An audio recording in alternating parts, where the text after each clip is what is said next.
Bismillahirrahmanirrahim. Assalamualaikum warahmatullahi wabarakatuh.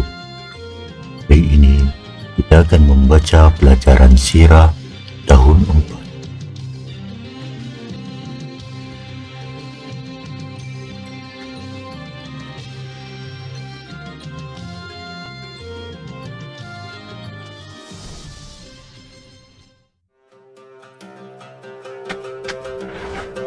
Unit 2, Perang Badar.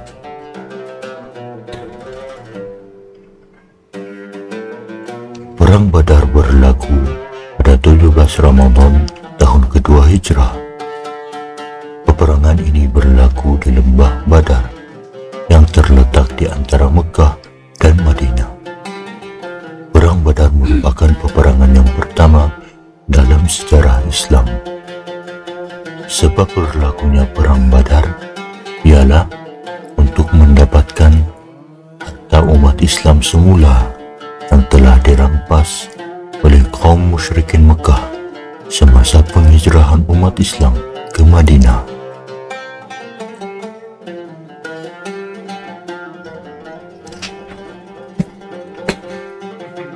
Selain itu, ia juga bertujuan untuk melemahkan ekonomi kaum musyrikin Mekah dan untuk mempertahankan Islam itu sendiri.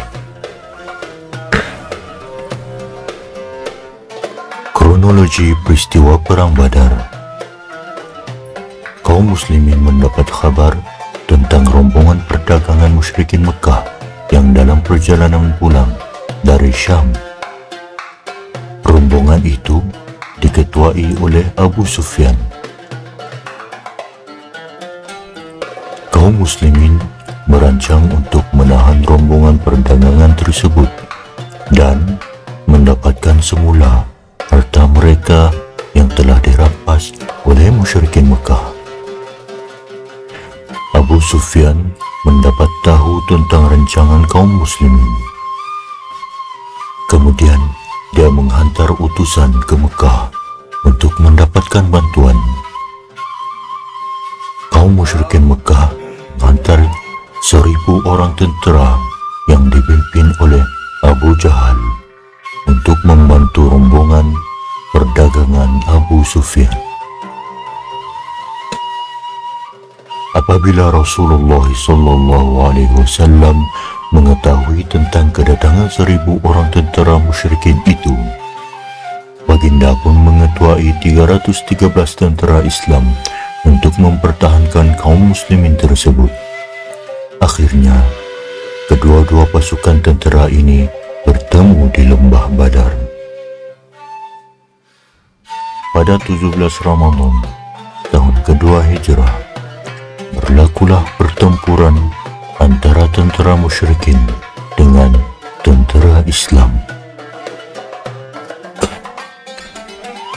Pada peringkat awal, peperangan ini melibatkan pertembungan 1 lawan 1 antara 3 orang pahlawan Islam dengan 3 orang pahlawan musyrikin. Mereka adalah Ubaidah bin Al-Harith melawan Utsbah bin Rabi'ah, Ali bin Abi Thalib melawan Al-Walid bin Utsbah, dan Hamzah bin Abdul Muttalib melawan Syaibah bin Rabi'ah. Allah Subhanahu wa Ta'ala menghantar bantuan kepada tentera Islam dengan menurunkan malaikat untuk mengaburi mata tentera musyrikin. Tentera musyrikin melihat bilangan tentera Islam seperti sangat ramai. Hakikatnya, bilangan tentera Islam hanyalah sebanyak 313 orang berbanding dengan tentera musyrikin sebanyak 1000 orang. Dengan izin Allah Subhanahu wa Ta'ala, tentera Islam beroleh kemenangan yang besar. Namun begitu, 14 orang tentera Islam syahid, manakala 70 orang tentera musyrikin terkorban, termasuklah Abu Jahal.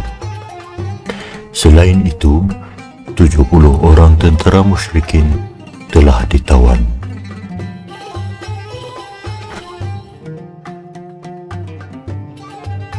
Pelayanan terhadap orang-orang tawanan. Setelah pulang ke Madinah, Rasulullah SAW bermesyuarat dengan para sahabat untuk membincangkan tindakan terhadap tawanan perang Badar. Sayyidina Umar mencadangkan semua tawanan perang dibunuh, tetapi Sayyidina Abu Bakar tidak bersetuju.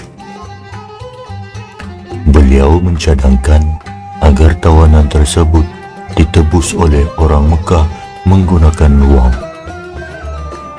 Rasulullah SAW bersetuju dan membahagikannya kepada 3 kategori. Orang yang dapat menebus dirinya dengan 1.000 hingga 4.000 dirham akan dibebaskan. Orang yang tidak dapat menebus dirinya tetapi ada kebolehan dikehendaki mengajar 10 orang kanak-kanak Islam Madinah.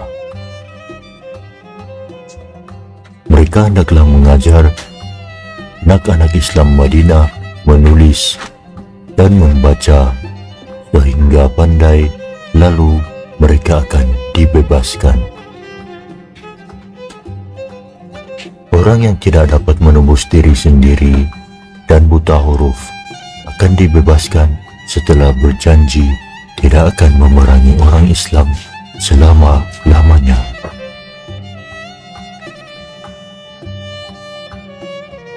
Perang Badar meninggalkan kesan yang sangat besar, antaranya adalah meningkatkan keimanan di hati orang Islam, dan orang Islam bertambah yakin akan pertolongan Allah Subhanahu wa Ta'ala. Semangat perjuangan orang Islam semakin kuat. Bilangan orang yang memeluk Islam juga semakin bertambah kerana mereka tertarik dengan akhlak orang Islam. Orang Islam semakin dihormati dan disegani. Demikianlah kisah yang berlaku dalam peperangan Badar antara umat Islam dan musyrikin Mekah.